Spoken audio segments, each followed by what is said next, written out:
بسم الله الرحمن الرحيم. أعزائي المتابعين والمشاهدين، ما زالت تغطياتنا مستمرة في ملتقى زخر للفطامين، واللي يأتي بدعم كريم وسخي من الشيخ غانم بن ظاهر البطحري. اليوم انتهينا من اليوم الأول من منافسات اليوم الأول. أهل الميدان حصلوا على 3 نقاط ذهبية من هذا المهرجان، و5 نقاط ذهبية توجها إلى الضيوف. بيض الله وجه الشيخ واللجنة القائمة على المهرجان. وفي هذه اللحظات نستعرض بعض التحديات والمنافسات والترشيحات لأشواط السيارات والسيوف غدا. يتواجد لدينا الفاضل أحمد بن ظاهر البطحري. أول شيء نومسكم بفوز هرمز في الشوط الخامس. أحمد، تستحجون خير، ويا مرحبا وسهلا أبو جاسم. الله يحييك والله يحيي متابعينك، ويا مرحبا وسهلا فيكم. يا مرحبا يا أحمد. لاحظنا اليوم جمهور غريب عندكم في الجنوب، شو سر هذا التألق عندكم؟ والله الجمهور اللي حضر يا مرحبا وسهلا فيهم من شتى أنحاء السلطنة ومن الخليج عامة. يا مرحبا بهم صراحة، وشرفونا جزاهم الله خير. ونشكر صراحة، نقدم شكرنا للشيخ غانم بن ظاهر البطحري أبو ذياب الداعم الأول لهذا الملتقى الثاني ملتقى زخر. وحضورهم اليوم من جميع الميادين حضورهم تشريف، واللي حضر الجمهور مشاهد تشريف اللعب. طول عمرك يا أحمد. وصلنا لليوم الختام وللترشيحات والتحديات. طبيعة الحال أنت وأهل الميدان كنتوا حاملين اللقب عن طريق أظن شاهر، زعزع عن طريق شاهر. نعم. زين، السنة وش وضعكم بيكون؟ هل بتسلمون الراية للضيوف ولا بتحافظون عليه؟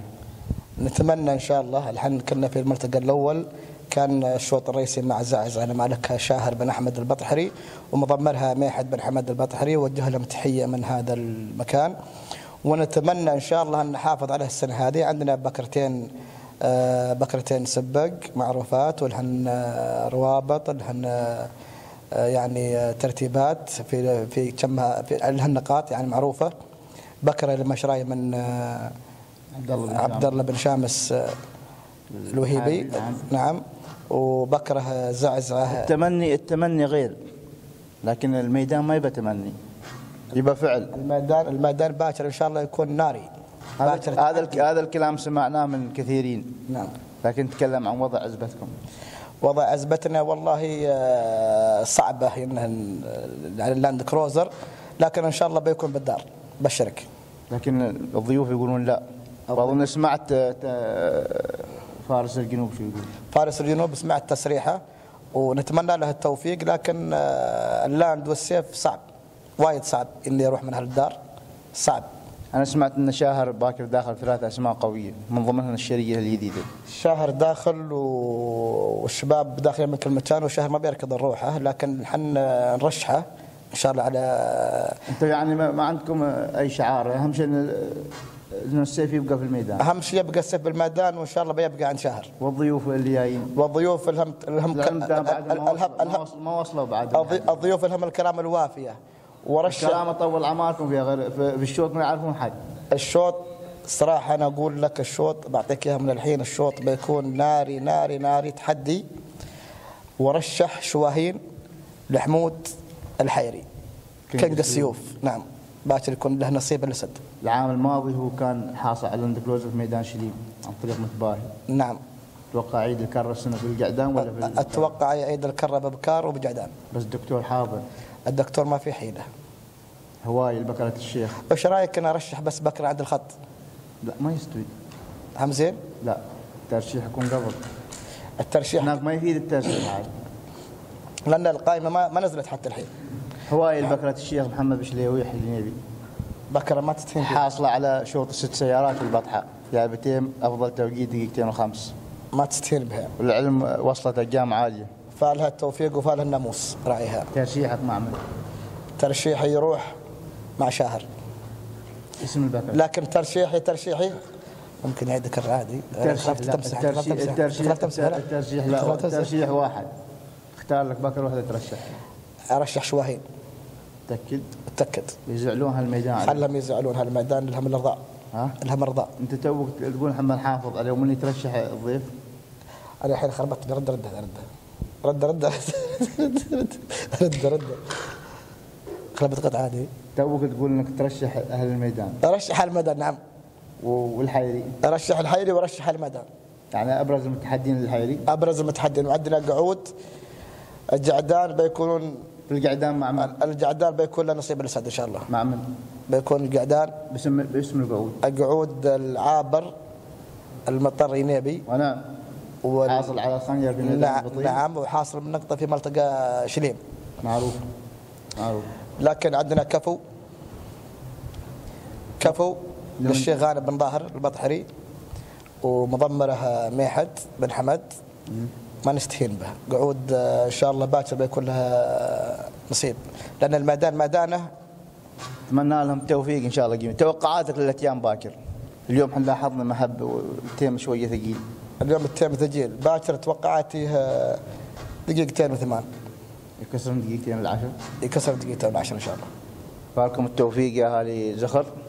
هذه كانت كلمه الفاضل احمد بن ظاهر البطحري، وان شاء الله استمروا معنا في تغطيات قادمه. مشاهدينا الكرام، ما زالت تغطيتنا مستمرة، والآن نستعرض بعض انطباعات وترشيحات الجمهور الكريم. يتواجد معنا الفاضل سعيد بن سعود بن مكتوم المحرمي من أهالي الميدان. مرحبا بك يا سعيد. مرحبا أخوي، كيف الحال؟ الله يعافيك. مساء طيب. باكر شوط الختام، باكر زبدة الأشواط، ترشيحكم مع من بيكون؟ والله باكر شوط الختام طبعا هو مسرح فارس الجنوب ويحسب له الحساب. فارس الجنوب مصرح وغيرها مصرحين، ولكن ترجيح يروح مع الزعزعة المملوك الشيخ شاهر البطحري الشرية. الله يوفقه ان شاء الله. وفي شوط القعدان ارشح كفو المملوك الشيخ شاهر. لا نفس الشيء. غانم بن ظاهر داخل 3 اسماء في الابكار و3 اسماء في القعدان. في شوط القعدان اللي هو كفو الشيخ غانم بن ظاهر البطحري. ونعم، يستاهل ابو دياب. ونتمنى التوفيق للجميع. توقعاتك للتيم باكر؟ والله التيم حسب الجو. توقعاتك اليوم ما يكسرون باكر العشر؟ اتوقع بيتكسرون العشر. ونعم. التيم صعب كسره العشر اظن باكر على حسب الجوله شفناها اليوم على الهواء. لا، لكن الاشواط الرئيسيه تختلف عن الاشواط العاديه. نعم. نتمنى لهم التوفيق، ومشكور بيض الله وجهك. ننتقل الى مرشح اخر وجديد معنا الفاضل فهد بن خليفه. مرحبا وسهلا، حياك. كيف الحال؟ بخير الحمد لله. سامع عنك ترشح من الصبح. نعم. ها؟ نعم. ترشيحات ناريه عندك؟ والله ترشيحات ناريه. نعم. مع من ترشح؟ ما بحدد لك اسم، لكن لا، حدد لي اسم. الترشيح يكون اسم. السيف. الترشيح يكون اسم، ما يكون تتمنى غير. بقول لك السيف بيكون مثل العام الماضي. مع من؟ مع من؟ ولاية شليم. لا، مع من؟ بحدد لك اسم عند تشين. ما يستوي. مع تشين انا ما بلقى في الساعه. عند بحدد لك اسم عند تشين. ما يستوي. السيف خلص. والضيوف اللي جايين، والضيوف من اهل الشمال اللي جايين. مرحبا وسهلا لهم، لكن عندنا بكرة سبوع. في الشوط ما تعرفونهم؟ لا، ما شي تعرف. مره؟ نعم، عند الخدمة تعرف. لو اخوك بتضرب عليه؟ نعم اني بضرب عليه. زعتنا اسم بارز يعني عندكم. ماشي. اسم بارز عند الخط. ما يستوي. السيف قالوا زعزع وقالوا كفو. خلهم على طرف. الله يوفق الجميع. لكان السيف ولا يشلي. يقول لك صادق بن طويان المهري بعد قوي. نعم، عنده بكرات قويه، وعندها الولايه تشلين بكرات قويه. انتوا تتمنون السيف ان يبدون اسم. السيف يعني عليه خطوط حمر. مره؟ نعم. تصريح الفارس الجنوب. مره؟ نعم. ويروح الفارس الجنوب؟ ترشيح خلوه الفارس الجنوب. السيف. ترشيحك مع فارس الجنوب؟ لا. مع من؟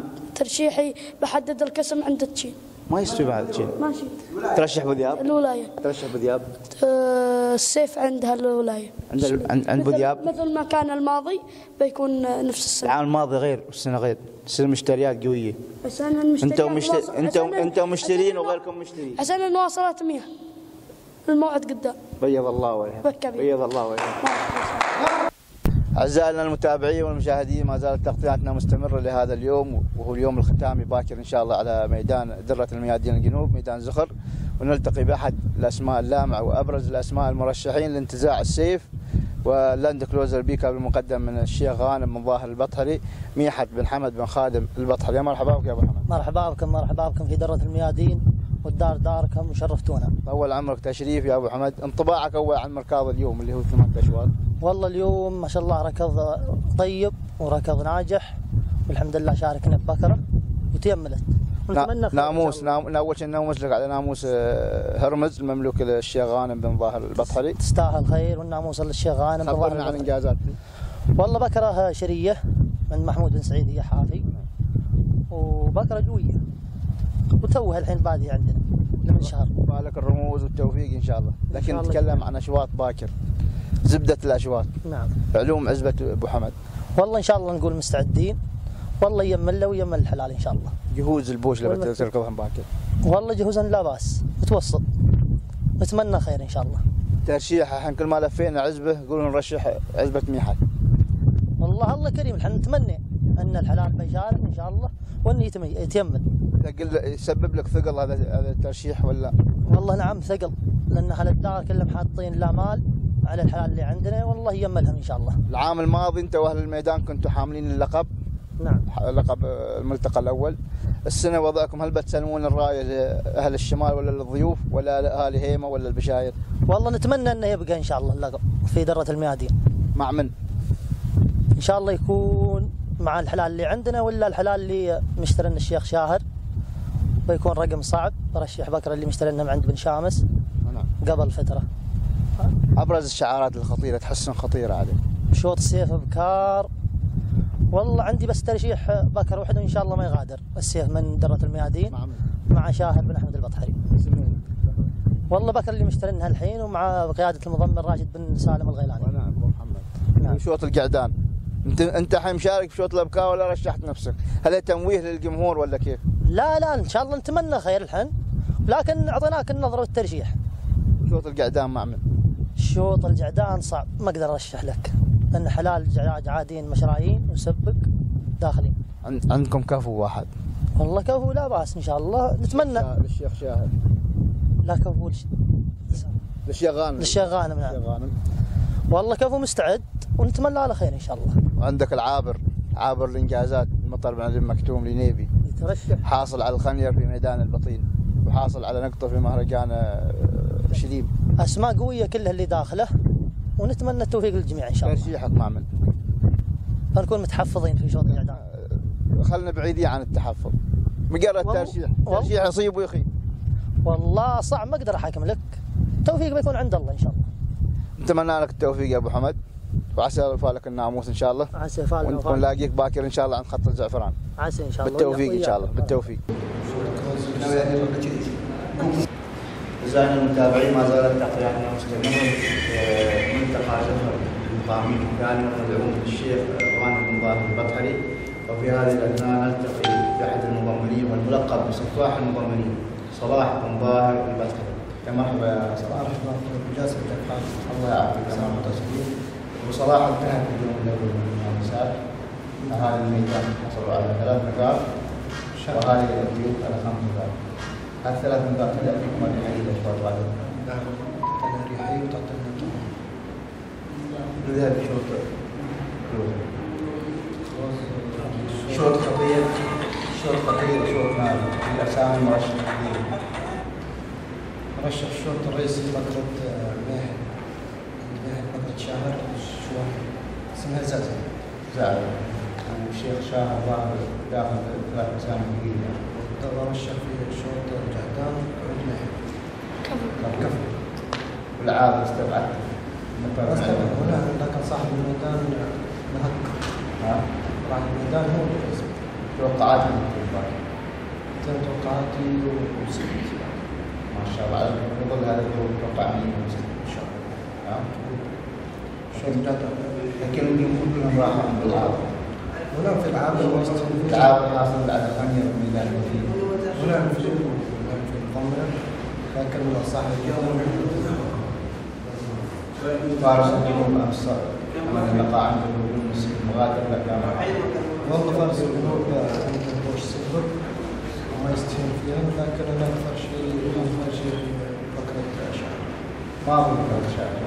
بكرة شهر سابق تسوق. نعم. سابق في الهيمة.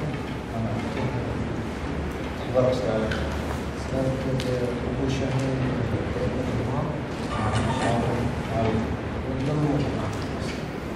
لكن الشيخ شارك بطل اليومية بعد والله ما أعرف صراحه لكن الوزن سهل. بكر سبوق ما شوف ميدان زاهر وشوف ميدان ترشح في 3 اخوك احمد رشح شواهين الحي. بكر شوهين سبوق وياي يمكن هذا تمويل يعني يكون ضغط عليه. لا ما شاء الله والنهايه اسمه مسلم. صح لكن فايز واحد. اكيد والسيف واحد. السيف واحد كله مفروض لكن الترشيح في الميدان ما يعرف ما فيها فروض ما فيها الميدان مرة يعني الترشيح النهائي مع ترشيح النهائي نقول في الولايه ان شاء الله. مرة أكيد. التقينا بأحد الشباب الأبطال وقال إن السيف حرام عليه إنه يطلع. والله ان شاء الله وهالولايه كلهم مستعدين حاسبين لها الله يوفقكم الله يوفقكم يا بشار. هذه تغطيتنا كان مع أحمد مع صلاح الظاهر من البطل ليس واحد من المنظرين وترقبوا التغطيات الثانية إن شاء الله تعالى. أعزائنا المتابعين والمشاهدين تغطياتنا مستمرة لهذا اليوم وفي هذه الأثناء نلتقي بأحد ممثلي ميدان المشرف ميدان العريق والذي ينظم الشاعر الميادين مبارك معامر الحبسي. في هذه اللحظات تواجد عندنا سالم بن عبيد العثماني مضمر سياف الحاصل على بيرة المشرف الموسم الثاني. لا بيت أول شيء من صبح الله يسعدك الله يسعدك يا مرحبا وسهلا. متواجدين اليوم ما شاء الله في ميدان زغر. بشرنا عن الحلال. والله الحمد لله الحلال طيب متقبل ان شاء الله. اليوم ما اظن اشتركتوا بشوط. لا اليوم ما اشترك. عيونكم كلها على الخنيق. ان شاء الله فيني. امل ولا تمني؟ لا ان شاء الله امل وتمني كلها. اراد الله. ترشيحك مع مين؟ ترشيحي شغل بكار ولا قاعدان؟ قاعد بكار. بكار بكر شواهين بكر من شواهين قاعدان مع عبد الله الصيد.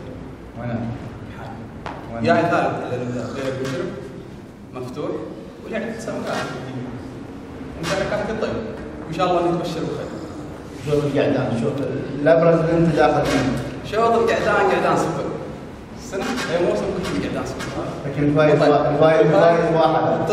صادق ابو جاسم لكن اقول لك نفس قعدان وايد صفر السنه وخاصه موسم السنه كم قعود خاصه شوط واقف داخلات مرشحات يوم 5 قعدان 6 قعدان. لكن الكلوزر شخص واحد. الكلوزر شخص واحد ما شاء الله نقول والسلامات ان شاء الله بتروح مع سياف. سياف حامل البيري. حامل البيري المشرف ولعب في الصفقات مشاركات خفيفه. للعلم اغلب المطايب الظهر من بيري المشرف العام كلها مساعد بايام كبيره. او السنه الحمد لله وصل قيمه بعود وصل قريب 3 لكن اخرنا سلاح قويه. عينكم على الكلوزر.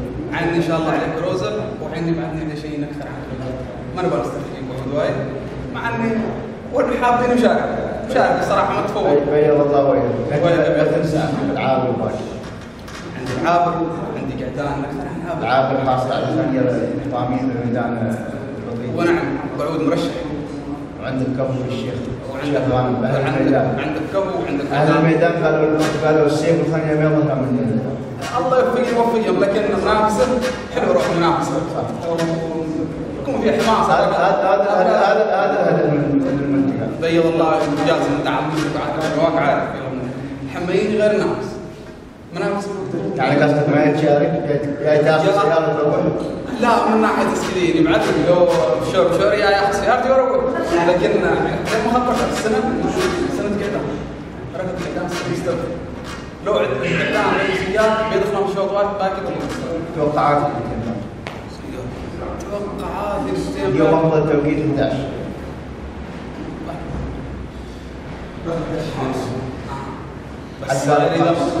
لا ثمان عليه عوامل طبيعيه شوف بقاسم اليوم مهب مصبح عليه مهب متر ومعلتين وانا استوي بالك نفسي مهب عوامل طبيعيه ما تعرف فزفر.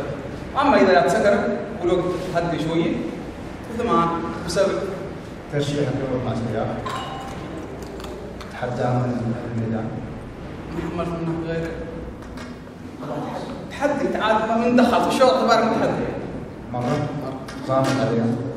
أبني بزامط عليها تحدى ونصيب. فارس الجنوب زمط على الجميع. فارس الجنوب والله ريال يستاهل زمط لكن احنا بغيناها مشاركة. ورشح بعود الشيخ غريب ونعم. مرشح وعود مطلق. ونعم. مطر مكتوم وعود. باقي. باقي ان شاء الله سيئة. عندنا واحد من الشباب قال لهم يوم 3 دواعي. استبعد فارس الجنوب قال لهم 3 دواعي. ايه كلام ساوي يقتل. ولا باكر صوت. مرة؟ ماشي باقي كم ساعة. الله يوفقك ان شاء الله. عسى. هذه كانت تغطيتنا مع سالم بن عبيد الرحمن مالك ونظام سيار، وعسى الله يوفقك ان شاء الله باكر، ونستمر بالمقابلات ان شاء الله، خليكم متابعين. أعزائنا المتابعين، ما زلنا متواصلين لتغطية مواكب الشيخ غانم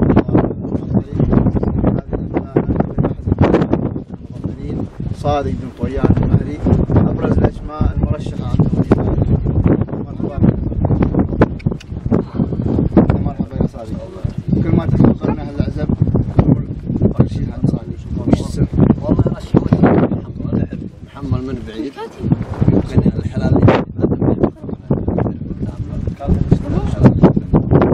زين خبرنا عن الحلال. والله الحلال اللي عندي بكره بنت شركة في دبي سابق في الهباب، والقعود في الهباب سابق وفي الوثب بعيد. والله الحلال سبق بس اتوقع اني يكثر علينا. والله يمكن احتمال واذا ان شاء الله ابرز الشعار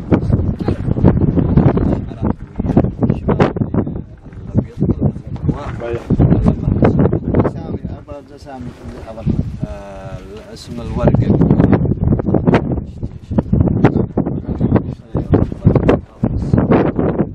وفي حلال سبق. حلال سبق وايد. توقعاتك اختيارات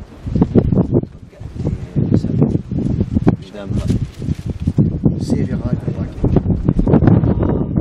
بتخلوني اطلع من احنا بننافس المقلب يعني بس مجرد تدافعين مشاركه بس؟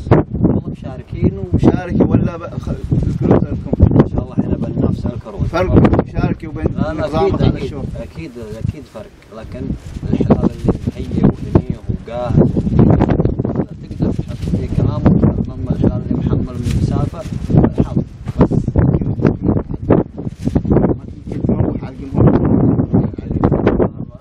كل شيء نصيب. كل شيء نصيب. والله علومها طيبه ان شاء انا الله. سمعت ان مرشح ابرز. والله ان شاء الله قوية. حاط عليها امال كثيره. ان شاء الله قويه البكره اذا توفقت ان شاء الله.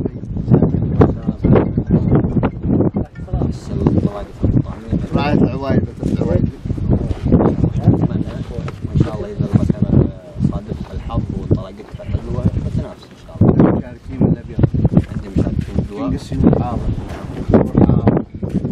محمد الجحام كلهم هذيلا ما شاء الله عمالقه. وفر التبع هذه البطحه حاضرين. هذيلا كلهم عمالقه وكلهم توقع منهم فرقات وسب ويشوف.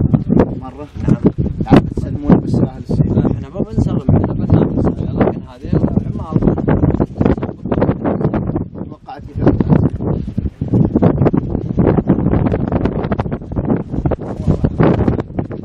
تبارك فيك. اتوقع ان ليك واجب. ان شاء الله تزورون ان شاء الله. اتمنى لك التوفيق. اتمنى. علوم عالي. عالي طيب وسابق. ان شاء الله بنحط حلوه الاخيره. عندك كفو الشيخ. الكلام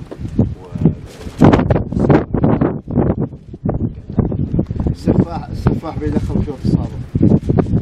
قصدك اذا قصدك شوط الصابر. اللي محملات سبق. عندك العاب.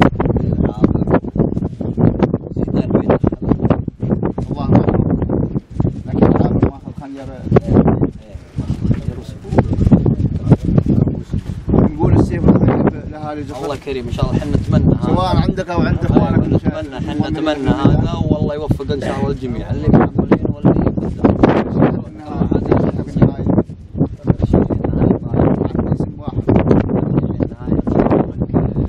ارشح ما بين الورقه وما بين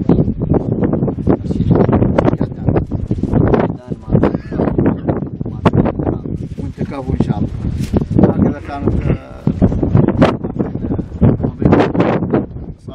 ويانا المهلي، ويقول الشوط الافكار في السنه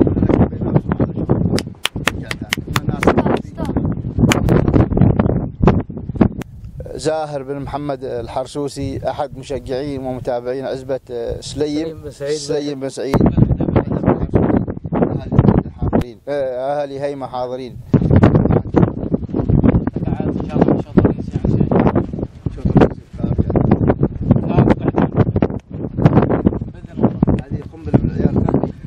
والله اننا مشاركين. الشرفه عند مبارك بن ناصر الحرسوسي، الشوط الرئيسي بكار، والقعدان شاهين سليم بن سعيد بالحدب الحرسوسي. ماضي الشرفه لها عده انجازات في هيمه اكثرها، ونفس الحاله شيضني لها انجاز في الزخر. لكن انا سمعت ان ابرز الاسماء عندكم شاهين. نعم، سليم بن سعيد بالحدب حاصل على المركز الثاني في ميدان الصريه، لاحق من وراه، قعود لنهايه قويه ما شاء الله، وسابق شوط رئيسي في سيح الضباع تسمع، ولا عده. وهذا الميدان ما بتخلوا لهم شيء؟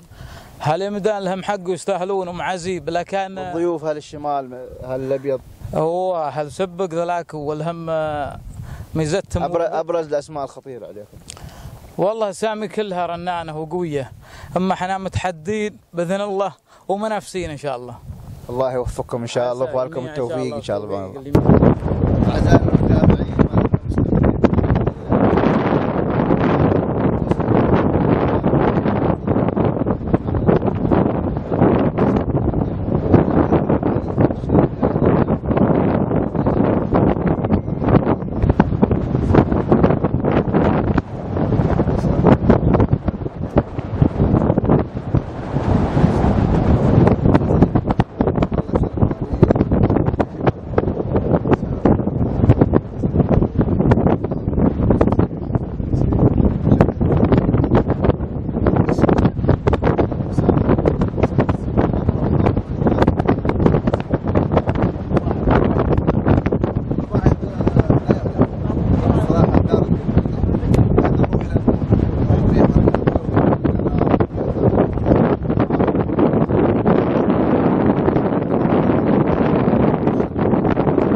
مشكلة الجمع.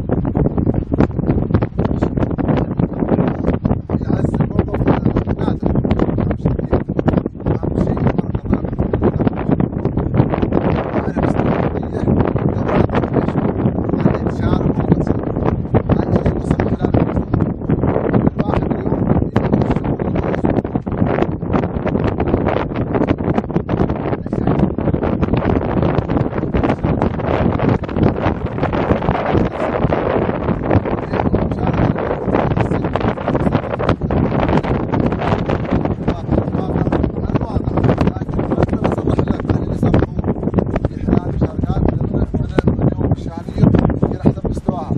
الواحد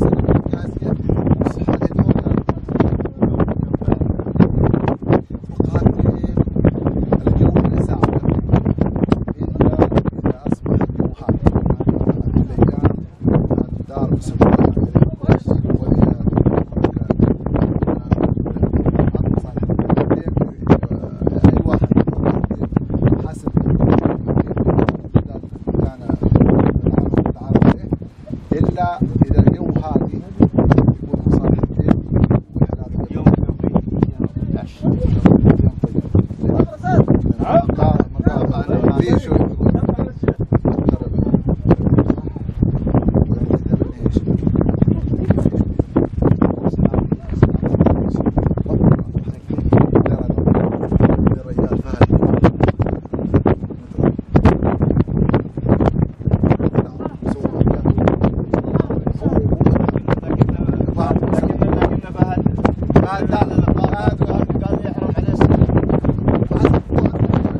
كاظم اليوم؟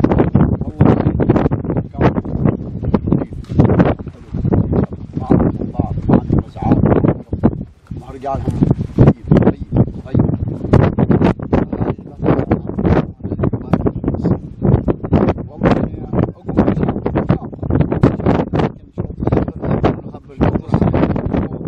السيف باكر بخير ان شاء الله. كان الركض بسيط ان شاء الله ان شاء الله. لكن خود باكر عنده سبق ما تصدر معه. اختار الاسماء عليه. والله اختار الاسماء كلها خطيرات. التبعي بكر خطير زين. هي حاغي محمد زين. بكر محمد مش طيب زين. بكر قوي هي القوة. يحب الركض يعني. بكر الشارع يعني عنده عدد باكر من السوق. ما حد يقدر يصرح تصريحا هي تسبق فلان. تصريح بحمود مع خود. والله تصريح طيب. بقول ان شاء الله انه خود باكر يوم توفق. جماهيرتهم طالبين بتركض. بقول خود انه بتركض. عنده سبق. بقول انه بتركض. مداهم طالب بالسلام. مشكور مداهم احنا نسلم مشكور.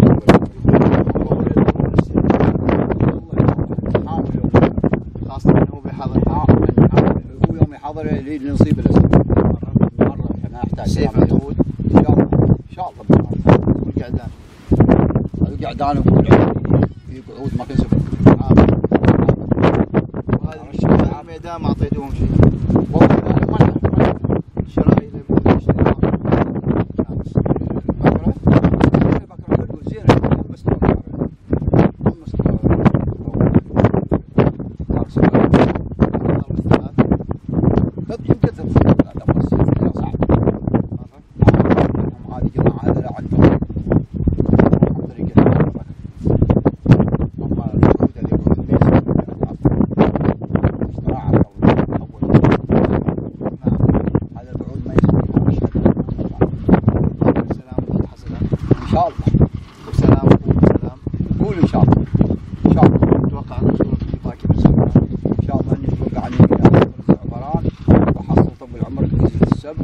واليوم اني ما افكر شيء ميت منها وحضور مهرجان. يعني انت جاي منافس انت جاي منافس ولا جاي مشارك؟ جاي منافس وياي احضر مهرجان كله طبعا مره كل وزن له على الله ان شاء الله عن طريق خود. بقول يلا ان شاء الله توقعاتي في التيم ولا توقعاتي في التيم انه بيكون باكر كسر. لكن التيم ما يكسر الرئيس اللي هو اسمه اللي هو الرئيس اليوم دقيقتين وتاكيد افضل تيم باكر بيكونوا ثمان 7 اذا اصبح نفسه. اذا اصبح نفسه بيكون اخر تيم يعني بيشترك باكر فاصل بينهم وبين الاشتراك. انا فاصل هلا سبق ومنتحلات سبق كل من سابق كل من جاي ما يستهان. باكر مجتمع 4 لا بيخسر. كلمة في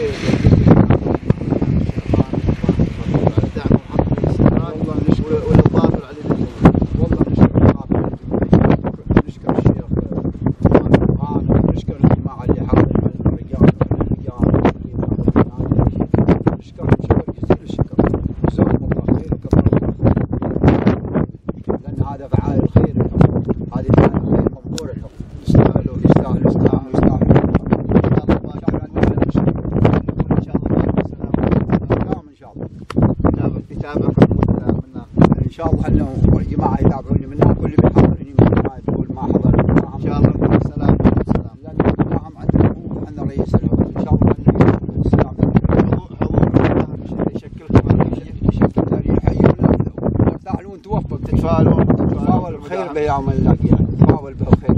ودنا نودي السلامات للقادة ومركضنا ان شاء الله. عسى الله